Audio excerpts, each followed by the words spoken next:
റംസാനിലെ ഈ പുണ്യമാസത്തിൽ നോമ്പുതുറയുടെ തീരമായി മാറിയിരിക്കുകയാണ് ചാലിയാറിന്റെ തീരമായ കീഴുപറമ്പ് മുരിഞ്ഞമാട്. ദിവസേന നിരവധി പേർ നോമ്പു തുറക്കാനായി മുരിഞ്ഞമാട് തീരത്തെത്തിയതോടെയാണ് മുരിഞ്ഞമാട് തീരം പുണ്യ നോമ്പുതുറയുടെ തീരമായി മാറിയത്.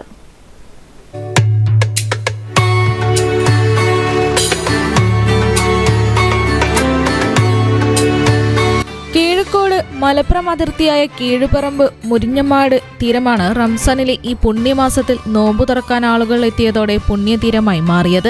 പ്രകൃതി രമണീയവും ചാലിയാറിന്റെ തീരവുമായ മുരിഞ്ഞമാടിൽ ഓരോ ദിവസവും നിരവധി പേരാണ് നോമ്പു തുറയ്ക്കായി എത്തുന്നത്. ഇവന്റ് കമ്പനികൾ ഇതിനായി ലൈറ്റുകൾ കൊണ്ട് അലങ്കരിച്ച പ്രത്യേക പന്തലുകളും ഇവിടെ ഒരുക്കിയിട്ടുണ്ട്. ഇതിനു പുറമെ ആളുകൾ തന്നെ അതിമനോഹരമായ പന്തലുകൾ ഒരുക്കിയാണ് നോമ്പുതുറ വർണ്ണാതീതമാക്കുന്നത്. നിരവധി ബോട്ട് സർവീസുകളും നോമ്പു തുറക്കാനുള്ള സൗകര്യം ഒരുക്കിക്കൊണ്ടാണ് നിൽപ്പ്.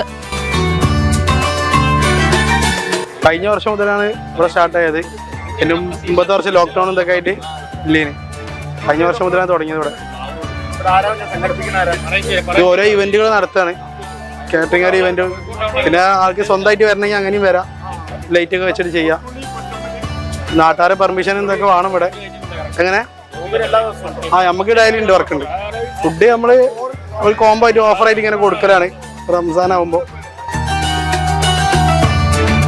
വിവിധ സംഘടനകളുടെ നേതൃത്വത്തിലും കുടുംബസമേതവുമാണ് ആളുകൾ ഇവിടെ നോമ്പു തുറയ്ക്കായി എത്തുന്നത്.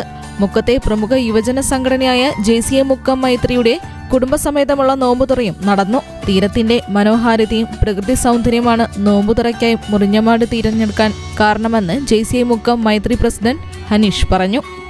മുരിഞ്ഞമാട് തിരഞ്ഞെടുക്കാനുള്ള കാരണം വളരെ നല്ല ആംബിയൻസ് ആണ്, നല്ല കാറ്റുണ്ട്, നല്ല സീനറിയാണ്. ഇവിടെ നിന്ന് കഴിഞ്ഞാൽ നല്ല കാഴ്ച കാണുന്നുണ്ട്, ബോട്ടിംഗ് ഉണ്ട്. ഈ പുഴയുടെ തീരത്ത് നിന്ന് ഭക്ഷണം കഴിക്കാന്ന് പറഞ്ഞാൽ നല്ലൊരു ഫീലാണത്. അതുകൊണ്ട് തന്നെയാണ് മുരിഞ്ഞമാട് തിരഞ്ഞെടുക്കാനുള്ള മെയിൻ കാരണം. അതികഠിനമായ വേനൽ ചൂടിനെ വെല്ലുവിളിച്ചുള്ള ഈ പുണ്യമാസത്തെ റംദാൻ നോമ്പിനെ മറക്കാൻ കഴിയാത്ത ഓർമ്മയായി തീർക്കുകയാണ് കീഴുപറമ്പ് മുരിഞ്ഞമാട് തീരം. News bureau, Mukkam.